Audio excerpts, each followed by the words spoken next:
هاتوومەتە ئیدارەی ڕاپەڕین بۆ بەسەرکردنەوەی کارگەیە کە لە تەمەنی کابینەی نوێمدا دامەزراوە. دەمەوێت وەک وە بیرهێنانەوەیەک بۆتان باسکەم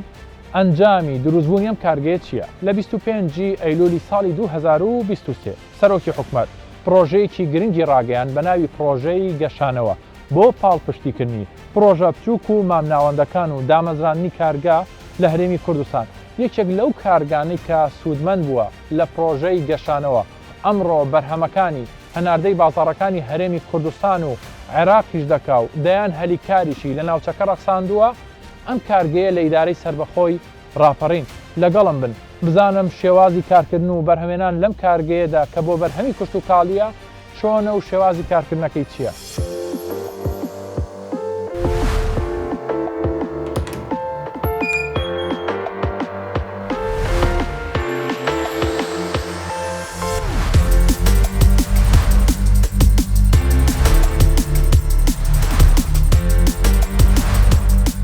کارگەیەکی تایبەت بە بەرهەمێنانی پەینی ئۆرگانیک و کیمیاییە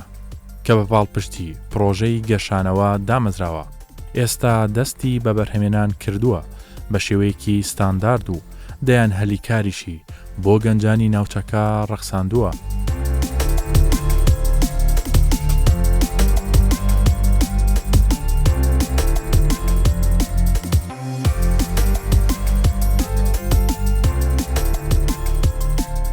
دامەزرانی کارگا بێگومان پێویستی بە سەرمایەشەیە. ڕاست چۆن داتان مەزران چی دەستگیرۆی ئێوەی کرد چۆن هانی ئێوەیدا کام کارگێدا بمەزرێن؟ ئەو کارگەیە بەڕاستی ئەگەر هەندێک شتە بیڵێم لەوانەیە زۆر جاران ڕوبەڕۆی ڕەخنەشمان بکاتەوە لە یەک دەبەی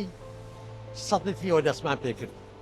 دەبەیەکی 100 لیتری کە بۆ نمونە مادەمان تێدا ئازەکردەوەکو و ڕاهێنان یان وەکو شتێکی سەرەتایی بیدایی دواتر ستێپ بە ستێپ ئێمە چوینە دوایی وڵاتماندی خەڵکماندی شێوازی بەرهەمێنانماندی هەوڵماندا کارگەکە گەورەکەین تا شکر بۆ خوای گەشت ناوڕادەیە کە گەورەترین و بەرهێنەری خارجیش بتوانین بینەری ئیشکا ئەوانەی کە لەگەڵمان ئیش دەکەن و هاوپشت من لێرەدا لەوانەیە احتیمالی هەیە دەیان ساڵە لەو بوارەدا ئیش دەکەن بۆ سەدان وڵات وای لێرن هەتاکو بمبورە لەوانەیە هەندێک وڵاتی دەوروبەرمان هەیە نزیکەی 6 وڵاتی دەوروبەری خۆمانە هەر بۆ خۆیان موادیان بۆ هاوردە دەکەن. ئێستا وامان کردووە دەتوانین لە هەرێمی کوردستانەوە ئەو بەرهەمە بدەین بۆ وڵاتانی دەوروبەریشمان. ئێوە لە هیچ پرۆژەیەکی حکوومەت هیچ پاڵپشتیەک سوودمەند بوون بۆ دامەزرانی کارگا؟ زۆر دەستخۆشی لە وەزارەتی کاروباری کۆمەڵایەتی دەکەم بەڕاستی نووسینگەی سەرۆکی ئەنجومەنی وەزیران پرۆژەیەکیان ڕاگەیان بیدایەتی ساڵی وا بزانم کۆتایی 23 بوو سەرەتای 24 وەکو خەڵک ئێمە شاکەزای فۆرمێکمان پڕکردەوە بەڕاستی نای پرۆژەکە چی بوو حکومەت ڕایگەیاند؟ پرۆژەی گەشانەوە بوو. سەرەتا 25 پرۆژیان دەستنیشان کرد کە تیمێکی هۆڵندی بوون وابزانم هاتن ئیشی ڕێخستنی ئەو پرۆژەنان دەکرد زیاتر لە 100 کارگە یاکوت 100 شوێن کار فۆرمیان پێشکەش کرد لە کۆتایی دوای هەڵسەنگاندەکانی کۆتایی ئێمە باش بوو لە سنووری ڕاپەڕێن توانیمان سەرکەوین چکە هەموو ستانداردەکانمان تێدا بوو. ئەو 25 پرۆژەی گەشانەوەش کە پێی کە لە وەزارەتی کاروباری کۆمەڵایەتیەوە تەمویل کراوە یەکێک بوون لەو 25 پرۆژە سەرکەوتوەکانی کوردستان بە تایبەتی هەم لە سلێمانی لە هەڵەبجە لە ڕانیە لە دهۆک لە هەولێر و لە ناوچەکانی تری هەرێمی کوردستانی. ئێمە زۆر سوپاسیان دەکەین بەڕاستی دەستپێکی ئیشمان لەو پرۆژەیە دەستپان پێکرد. چەندتان وەرگریەوە؟ دیکەی 150 میلیۆن دیارێک 150 میلیۆن دیار. ئەوەی کە گرنگی شە بەڕاستی لەو پرۆژەیە دەستگیرێکی باش بووی هیچ زەمانەت و کەفالەتێکیشی تیانەوە بەڕاستی یعنی ئێمە وەکو کە بۆ نمونە ئەپی ئیسلامی و پێشینەیە دەکەین دەبێت بەدیلی ئەوە کەفالەتێک زەماتە دەنێ بەڵام کەفالەتیشتان نەدا هیچمان داوای نەکردین دەکەین. یعنی ڕوئیای حکومەت ئامانجی حکومەت ئەوەیە کە تۆ لە هەرێمی کوردستان کارگە لە بوارە جیاوازەکانیش بە تایبەتی لە کەرتی کوشت و کاڵیش ئادا بمەزرێ. باشە ئەوەی کە دەیبینن پرۆژەی گەشتانەوەی پرۆژەیەکی حکومەتی هەرێمی کوردستان بوو کاک محەممەد خۆی دەڵێ ئەلە ڕاستەوخۆ وەک هەر کەسێکی ئاسایی من فۆرمەکەم تەقدیم کردو بەبێ جیاواز بەبێ هیچ جیاوازیەک دوایەوە پارەیەک بڕی 150 میلیۆن دیناری وەرگرتووە ئەم کارگەی تێدا دامەزراوە. زۆر باشە دەمەوێت باسی کارگەکی خۆتانم بۆ بکەی. ئێستام کارگەی ئێوە چی بەرهەم دەهێنێت؟ ئەو کارگەی ئێمە لە دوو بەشی جیاوازە ئیش دەکات لە بواری کشتتوکاڵی وەکو پیشەسازی کشتتوکاڵی بەشی یەکەمیان پێستیسایدا واتە موبیلاتی حەشەریە هەر لە بۆ نمونە لە ئەکارۆسایدا فەنگیسایدا ئینسێکتیسایدا يعني مێرو کوژەکانە بۆ نمونە کەڕوەکانە کەڕوە کوژەکانە بەشێکی کەمان هەیە بۆ نمونە هەر لەو بوارەیدا هێربیسایدە وەکو بۆ نمونە موبیلاتی ئەدغال موبیلاتی ئەدغال یەکێک کە لەوانەیە کە بۆ نمونە وەکو گلایفۆسەت وەکو کلۆرینافۆ پرۆپاژەر وەکو پیلۆکسادین ئەوانەیە کە لە بوارەکانی تردا بەکاردێن بەشی دووەممان کە بەشێکی ئەویش بەشێکی سەرەکیە بەشی فێرتیلایزەیە فێرتیلایزە واتە سەمادی زراعی سەمادەکەش سێ بەشمان هەیە بەشێکمان هەیە پاودەرە بەشێکمان هەیە گرانویلەیە بەشێکشمان هەیە سەمادی ئۆرگانی سائیلە پەینی کیمیاییمان هەیە و پەینی ئۆرگانیکیشمان هەیە لەم کارگیەوە هەردووچی بەرهەم دێنێت لەو کارگەی ئێمە بەڵ هەرتووشی بەکاردێن هەرتووشی بەرهەم دێنین بەڵام ئەوەی کە گرنگە پەینی ئۆرگانیەکەی زیاتر ئێستا لەسەر ئاسی جیهان برێوی پێدەدرێ بەڕاستی لەبەرەوەی هیچ زانێکی نییە بۆ تەندروستی مرۆڤ و بەکارهێنەر و هیچ زانێکیشی نییە بۆ خاک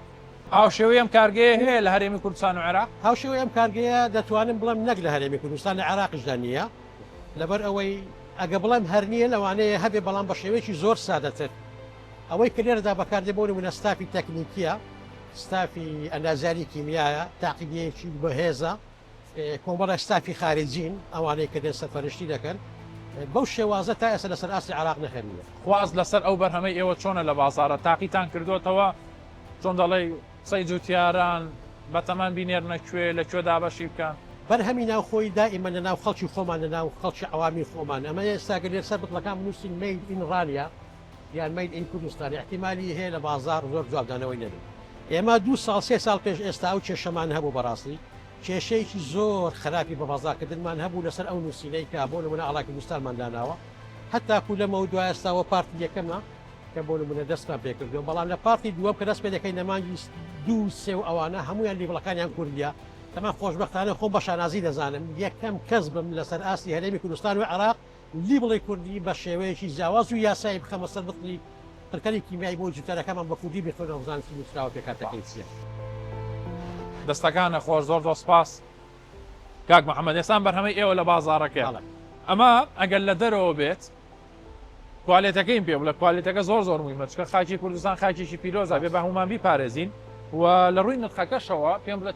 چەندی فەرقە ئەم بەرهەمە زەیتی شتوویە واتە زەیتی پارافینە پارافین ئۆیڵە ئەوەی کە لە بازاردا هەیە نسبەکانیان ئەوەی ئێمە سەدا 90 نسبەی خاڵی زەیتی پارافینە و سەدادەشی ئیمۆسیفایرە ئەوەی کە لە بازاردا هەیە احتیمالە 172 یاخود 150 تا 72 دەورێنەکە وە زەیتە نسبەکەی ئێمە دەتوانم بڵێم لە 3 بەشی زیاتر دوو بەشی زیاتر لە بەشەکەتە و هەروەها هەبوونی مادەی موسیفارتیدا کە زیاتر دەگەڵ ئاوتێکەڵ دەبێت ئەو بەرهەمە لە بازار بەرهەمی بۆ نمونە خارجی کە داخل دەبێت احتیمالی هەیە لەوری لە لەوری 10,000 دینار دەبێت بۆ نمونە 8 تا 10,000 تا 12,000 ئەوە ئێمە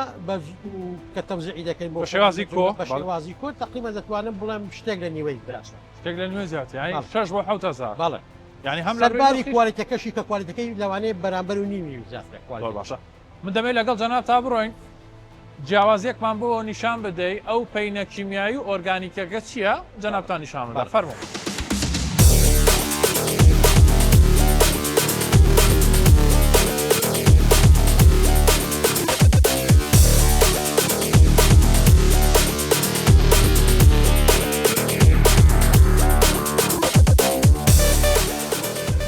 کاک محەممەد لەگەڵ بەڕێستانە باسمان کووتمان جیاوازیەکمان پێنیشاندا هەم ئۆرگانیکەکە هەمیش کیمیاکە پێما بێ ئەمە ئۆرگانیکە هەمیش کیمیاکە دەمەوێت هەنیەوەی بکەین نیشانی هەموو ئەو بەڕێزانەی بدەین زانێ چۆنە ئێوە بە چه شێوازە ئیش دەکەن لەسەر ئەو شوشانە تاقی دەکرێتەوە نییە زۆر باشە بەڵێ فەرموو جەنابە دەتوانیەوە تاقی ئەو جۆرە بە نمونەیەشی بکەین ئێرە ئەفۆن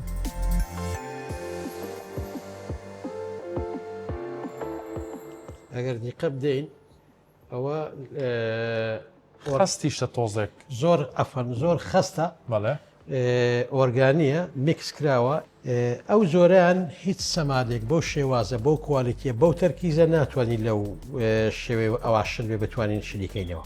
ئەوە ئەگەر چەندین ڕۆژش دانی وەکو خۆی هیچ خستەکەی دانیشێ باشترین ئەف و باشترین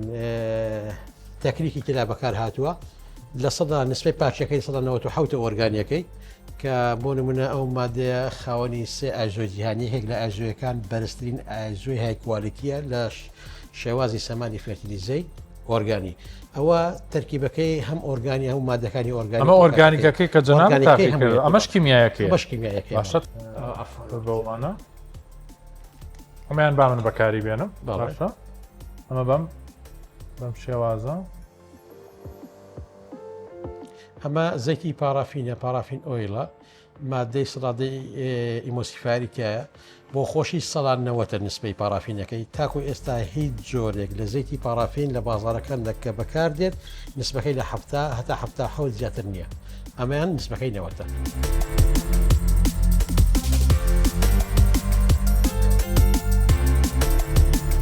ساڵانێکی زۆر بوو جۆرێکی زۆر لەم بەرهەمانەی کە لەم کارگەیە بەرهەم دێنرا لە دەرەوە هاوردەی هەرێمی کوردستان دەکرا بەڵام ئێستا ستافێکی ناوخۆیی توانایەکی ناوخۆیی بەرهەمێکی ناوخۆیی هەناردەی بازاڕەکان دەکرێت ڕۆژانە دوو جۆر بەرهەمی جیاواز پەینی ئۆرگانیک و پەینی کیمیایی بە نزیکەی 15 تۆن توانای بەرهەمێنانی هەیە کە هەناردەی بازاڕەکانی هەرێمی کوردستان بکات زیاتر لە 60 هەلیکاری بۆ گەنجانی ئەم سنوورە ڕەخساندووە تەواوی ئامێر و پێداویستیەکانی سەردەمیانەیە و بە کوالێتێکی باش دروست کراوە.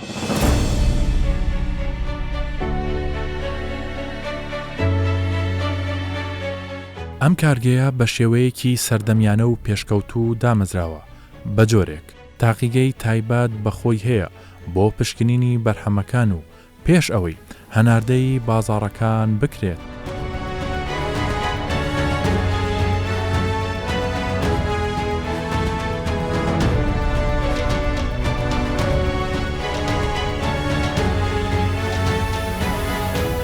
وەکو سەرپەرشتیاری کارگەکە ڕۆژانە شێوازی کارکردنیەوە چۆنەوە؟ ڕۆژانە شازکردنی من لە ساعت 8ەوە دەست پێ دەکات چواری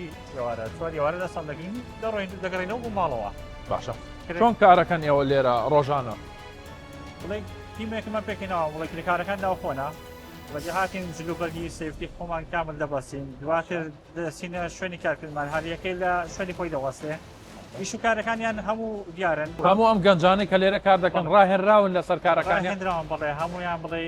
ڕاهێنراون بۆ لە هەموو ئۆکەی خۆیان کارەکانی خۆیاندا. باشە شێوازی پرۆسەی بەرهەمێنانی پەینی کیمیایی چۆن دەست پێ دەکات لەم کارگەیە؟ لەو کارگێدا بڵێ دەبەی 1 لیتریمان هەیە 5 لیتریمان هەیە 10 لیتریمان هەیە 20مان هەیە علی ئاستا ئێستاکانە بڵێ 5 لیتر تێ دەکەین بەرعەلەکانیان لێ دەکاتن هەموو بڵێ کێرەکارەکان خۆمانە بڵێ هاتون چۆن دێدا و بەرهەمانە چۆن دێ دەکرێتە ئەو بەرهەمەی ئۆرگانیک بەرهەمەکان بڵێ بۆمان دێن لێرەکانە ئەمە ڕێشان دەخین و داخینیان دەبوو کەپسان دەکەین و دەستگان دەدرین لە کارتونیان دەخین و دامپێچینەوە هاوردیان دەکەین بۆ شارەکانی کوردستان. باشە توانای ئینتاجی بەرهەمی ڕۆژانەتان چەنە؟ ئێوە پێم وابێ پەینی ئۆرگانیک و پەینی کیمیاییش بەرهەم دێنن چەند بەرهەمێنن؟ لە پەینی کیمیاییەکە بڵێ ئێستاکانەوە بەکاردێنی بۆ گەرم و جۆ و گەرمە شامی و برنج و ئەوانەی لە ئاخری بڵێ بەکاردێنی بەڵێ لە دەتەنێەوە بۆ 15 دەتوانین بڵێ ڕۆژانە توانای بەرهەمێنە بەڵێ بەپێی داواکاریشە تەڵەبیات چەند داواکە ئەوەندەیان بۆ دابین دەکەین لە ڕۆژانەدا. ئەی ئۆرگانیکەکە بۆچی بەکارە؟ ئۆرگانیکە زیاتر بۆ ئەوکەی بەکاردێت بۆ درەختەکان ئەو درەختانەی بڵێ زەیتە شوویتیە بڵێ زیاتر بەکاردێت بەکاردێت بڵێ بۆ لە ناوبردنی مێرو قرکەرەکان بەکاردێت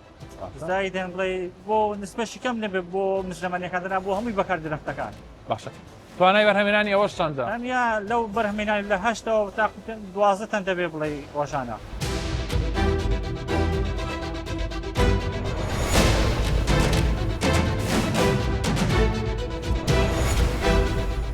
تاقیگە بەشێکی گرنگە دەمێ بزانم چۆن پشکنین لە ڕێچە ئامێرەکەوە بۆ ئەم بەرهەمانە دەکرێت لە ناو کارگەکەی. ئێمە سەرەتا کە ئەو پرۆدەکتی حازری دەکەین لە کارگەکەوە دێت بۆ مختبەرەکەمان تستی بۆ دەکەین لە ڕێچن ئامێرێکەوە ئامێرێکمان هەیە پێی دەڵێن ئامێری ڤاریان کە ئەتۆمیکە ئیسپانیا پشکەوتوترین ئامێری سەردەمەیانی ئاخر ئەبدێتی ئامێرەکانە کە تێیدا ئەو پرۆدەکتێکە بۆمان دێ ئەو ئلیمنتانەی ئەو ئەتۆمانەی کە تێیداتی دیاری دەکەین ئەنجا ئەتۆمە بنچینەکان بێ بۆ نمونەوەکو فۆسفۆر و زینک و پۆتاسیۆم یاخود ئەتۆمە لاوکەکان بێ بۆ نمونە وەکو مس و زینک و ئاسن ئەوانە ئەمە دیاری دەکەین لە ڕێ ئامێری ڤاریانەوە و ئەگەر ئەو بڕیانەی کە دیاریمان کردبوون بە دەقیقی تێیدا بوو ئەوە باشە ئۆکەی دەدەین بۆ کارگەکەمان کە بەڕێ بکات بەڵام کە بڕێکە بە تەواوەتی نەبوو جێگیر نەبوو بەڕێ دەکەینەوە دووبارە ئامادە بکەنەوە دیسانەوە پشکنینی بۆ دەکەین. باشە جگە لەو پشکنینە چ پشکنینێکی تریش دەکرێت لەم تاقیگەی؟ ئێمە لە دەرەوە سامپڵمان بۆ دێت ئەو سامپڵە لیکوید نییە واتە شل نییە سۆڵیدا. ئێمە ئامێرێکمان هەیە لە ڕێ ئەو ئامێرەوە دایجستی بۆ دەکەین واتە ورد و خاشی دەکەین دەکەینەوە لیکوید واتە دەکەینەوە سیمار لە ڕێ ئامێری ڤارینەوە پشکنینی بۆ دەکەین. بەڵێ باشە لە ڕووی پێشکەوتنەوە لەم تاقیگەیە هەموو ئامێرە پێشکەوتوەکان چۆن دەڵی تەواو متەکاملە دانراوە؟ بێگومان پێشکەوتوترین مختبەرێک ئێمە داماناوە لە سەرانسەری هەموو کوردستان تحدەی ئەوەش دەکەین کە ئەو ڕزڵتەی کە لە مختبەرەکەمان دەردەچێت لە هەر مختبرێک جا لە دەرەوە وڵاتیش بیکەن هەمان ڕزڵتیمە دەردەچێتەوە لەبەرەوەی پشکەوتوترین ئامێر بەکاردێنرێت لەو مختبەرەدا. کەواتە سەرجەم ئەو بەرهەمانی بەکاردێنێ بۆ پێینی ئۆرگانیک و کیمیایی دەبێت پشکنینی بۆ بکرێت ئەنجا ڕێگا پێدانی پێدەدرێت. بێگومان دەبێت پشکنینی بۆ بکرێت و ڕێژەیەکی دقیق دەربچێت ئەو موادە بەکاردێنرێت.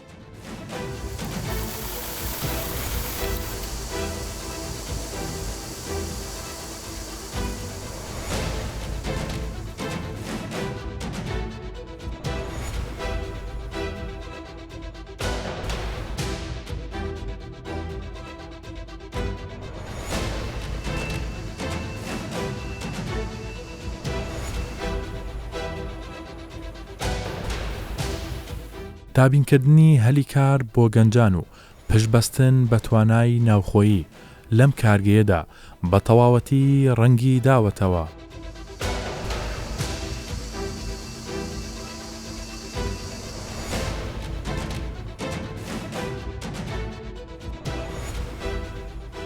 باشێکی زۆری کارمەندانی ئەم کارگەیە خانمانن بە تایبەتی ئەوانەی دەرچوانی زانکۆ و پەیمانگاکانن جیاواز لەمانەش یەکێک لەمانە ئەم خانمەیە کە کارپێکەری ئامێرەکانەکە بەڕاستی لە ناو کارگەی چیواوە بەو شێوازە چۆن فێر بووە لە خۆی دەپرسم خاتون چۆن ئێوە فێر بوون لەم کارگەم ئامێرانە بەکاردێن؟ کەو کارگە کرایەوە یعنی دەرفەتی کار زیاتر بۆ کچان بە تایبەت ڕەقسا دڵخۆش کردین کە کرایەوە وای کرد کامەش بتوانین لێرەوە دەست بە وشە بکەین و خولێکمان بینی و ڕۆژ بە ڕۆژ بە پێی کات توانیمان لە ئامێرەکان شارەزا بین. باشە و ئامێری تۆ قورس نییە بەکارهێنانی؟ بەکارهێنانی قورسە تەرکیزە وردە دەبێت یعنی مێشکی بدەیت فکرێ بدەیت کە ئەوە بێحنی لە ماوەیەکی کەم داتوانیت خۆت فێر بکەیت؟ ماوەی 2 ڕۆژە 90 فێر بووم. ئێستا تۆ بەکارهێنی ئامێرە؟ ئامێری ئەوان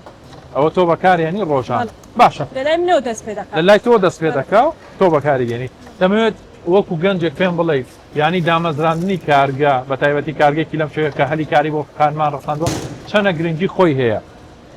زۆر گرینگە بە تایبەت لەو دەبەرە کە هەلی کار زۆر کەمە بە تایبەت بۆ گەنجان پێچ بە تایبەت کوڕەکانە چۆنش بێهان دەتوانن ئیشی کە پێیاکەن بەڵام کچەکان کەمترە ئەمن زۆر شوێنان هەنی ئیشم دەستکەوتە بەس لەبەر هاتۆ ئانا هەنی نەمتوانێت ئیشەکە بکەم بەس ئەویان زۆر ئاسانکاری بۆ کردوینەوەی کردووەکە نزیکە لە خۆتانەوە لە ماڵی باشە زۆر نزیک نییە بەڵام باشیشە وای کردووەکە لەو کارگەی هەنی ڕۆژانە بین گشت کۆمان بکەین و دڵخۆشی کردوین یعنی هیوادارم کارگەی زیاتریش بکرێتەوە.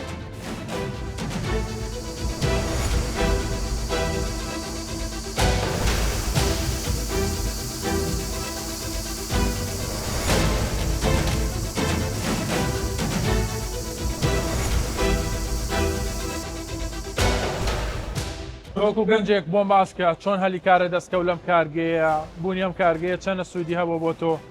سوودێکی زۆری هەیە ئەم کارگەیە چەندین کەس هەلی بۆ ڕەخسا بۆ کارکردن لەم کارگەیەدا چەندین کەسمان هێلێرەکانە خوێنی تاوا کردووە شادەی هەیە هەلی کاری بۆ ڕەخساوە و پێشتر لە ماڵەوە بوون لەوەتی ئەم کارگەی بۆتەوە هەلی کاریان بۆ ڕەخساوە و شێوازی کارکردنەکەتان چۆنە؟ لە ڕووی ئیشکردنەوە لە ڕووی ئیشکردنەوە کاتەکەمان سعات هەشی باین دەست پێ دەکات بۆ 4 ئێوارە بەڵێ لە ڕووی ئیمتیازات و شتەکانەوە لە خۆی بەزات بێ هەموو پێداویستەکانتان بۆ دابی کراوە لێرە؟ پێداویستەکانەوە بۆ دابین کراوە بێکەم و کوڕیە. باشە مەسەلەن کردنەوەی کارگی لەم شێوەیە وەکو گەنجێک تا چەند سوودی هەیە بۆ گەنجێکی زۆریە سوکاری من وە خۆم بێ ئیش بوومە لەوتێ کارگە بۆ تۆ لە خۆی بەزای کەوتمە سەر ئیش و زۆر ئیشی بۆ ئەو هۆڕانە ڕەخساندنەکە خوێنیشان زۆربەی زۆری خوێنان هەموو خوێنیان تەواو کردووە موچەکەشی باشە. لەخوای بەزاری باش. حکومەتی هەرمی کوردستان وەک هەمیشە پاڵپشتی بەرهەمی ناوخۆیی کردووە و لە ماوەی 5 ساڵی ڕابردوودا زۆرترین پاڵپشتی بۆ کەرتی کوشتتوکاڵ بووە و هەر ئەمە ژوای کردووە ڕنگدانەوەیکی باش لەو کەرتەدا بەدی بکرێت.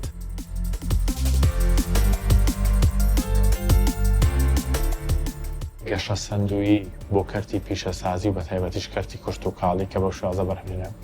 چۆن کاری لەسەر کراوە لەم ئیدارەیە. بێگومان ئەم کارگەیە ینی وەکو چۆن دەڵی تایبەتمەندێکی زۆر گرنگی هەیە لەبەرەوەی ئەم کارگەیە تا ئێستا لە هەرێمی کوردستان و لە عێراق کەم دەستی بۆ براوە کەم بەلایدا چوون کەم فکرێ ئەوە کراوە کە کارگەیەکی لەو شێوەیە دروست بکرێت و بنیاد بخرێتە سەر پێی خۆی کارگەی بەرهەمێنانی قڕکەر یاخود پێینی کوشتتوکاڵی تر ئۆرگانی بێ لە هەردوو بوارەکەیدا. ئەم کارگەیە ئەگەر بێت و با بڵین دەستگیرۆی زیاتری بکرێ زیاتر هاوکاری بکرێت کە ئێمە خۆمانۆکو وەزارەتی کوشتتوکاڵ هاوکارین بە بێگومان لە 100% بەواجبی خۆمانی دەزانین بە ئەرکی خۆمانی دەزانین دڵنیام بەرەو پێشەوە دەڕوات دڵنیام نەک هەر ئەم ناوچەی سنووری ئیدارە ڕاپەڕین کە خۆی لە جوگرافیایەکدا دەبینێتوانێ هەموو هەرێمی کوردستان و تەواوی عێراقیش دەتوانین بڵین سوودی لە دەبینێت. هەر لەسەر کارگەکان کاک خالید زەوی تەرخانکراو هەیە بۆ بەرهێنەرەکان ئامادەیمان هەیە ینی ئێوە مەسەرەن بێن پرۆژەیەوە بەرهێنانی لەم شێوەیە کارگە بێ چ پرۆژەی تر بێ بیکەن ئەنجامی بدەن؟ بێگومان ئەمە زەویمان هەیە بەڵام یەک ڕوونکردنەوە بدەم دیارە ئێمە لەسەر تاسەری هەرێمی کوردستان کێشەی زەویمان هەیە یاسایەکانی زەوی وزار کێشەمان هەیە لەبەرەوەی زۆر کۆنن تا ئێستا لەگەڵ واقعی ئێستای هەرێمی کوردستان لەگەڵ واقعی ئێستای خەڵکی کوردستان بەداخەوە کەم دەگونجێن لەبەرەوە بۆ نمونەیە مەگە وەکو سنووری بەڕێوەبەراتی گشتی کوشتتوکاڵی ڕاپەڕین و ئیدارە سەربەخۆی ڕاپەڕین قسە بکەین ئێمە لەم سنوورە وەحداتی تەوزیعمان کەمە با بڵین یەکەی دابەشی ڕووبەرمان کەمە جگە لەوانەی کە زەویەکانیان تاپۆن مڵکی شەخسین حەقی شەخسین با بڵین ئەمانە ئێمە لە چەند شوێنە کەمانە 200 دۆنم 300 دۆنم تا 600 دۆنم بەڵێ ئێمە هەمانە و هیچ کاتێک پەکمان نەکەوتۆ لەسەر ئەوەی ڕووبەر تەرخانکەین زەوی تەرخانکەین بۆ پرۆژەکان دەستگیرۆیی خاوەن پرۆژەکانمان کردووە لە شوێنەکانی تر ئێمە قونسوڵخانەی هیندستان هاتۆتە ئێرە هۆڵندا هاتۆتە ئێرەمە لەگەڵیان دانیشتوین بەڕێ سەرپەرشتیاری ئیدارە ڕاپەڕین سپاسی دەکەین هاوکار بووە بانگی کردوینەوە وەکو کوشتتوکاڵ کە زۆر گرنگە خۆ دەزانی کوشتتوکاڵ وڵات هۆڵندا وڵاتێکی کوشتتوکاڵی گرنگە هندستان بە هەماشەوە گرنگی بە کوشتتوکاڵ دەدا بە شێوەیەکی زۆر باش و هاوکارمان بوو توێتی ئێمە لەو باراندا دەتوانین هاوکاری زۆر باشتان بکەین بڕاب کە مەسلەی چاندنی برنجی کوردیمان لێرە لەگەڵ قونسوڵی هیندستان لە هەرێمی کوردستان باس کرد کە هاتە ئێرەکانە یعنی زۆر پێی سەرسام بوو زۆر پێی دڵخۆش بوو کە لێرە برنجی کوردی بەم شێوە سروشتی ئۆرگانی بەرهەم دەهێنرێت و خەڵک تا ڕادەیەکی باش ڕووی تێکردووە بە ڕووبەرێکی باش هەچەندە بەداخەوە ساڵی ڕابردوو چەند ساڵە گوشکە ساڵێکی قورسمان تێپەڕان خۆ دەزانی برنج پێویستی بە ئاوی زۆر دەبێت بۆیە تاڕادەیەک پاشەخشەی کە تاڕادەیەکی کەم بەڵام ڕووبەری باشمان بۆ تەرخان کردووە و جوتیارێکی زۆر ڕووی تێکردووە و بە چاندنی برنجەوە خەریکە.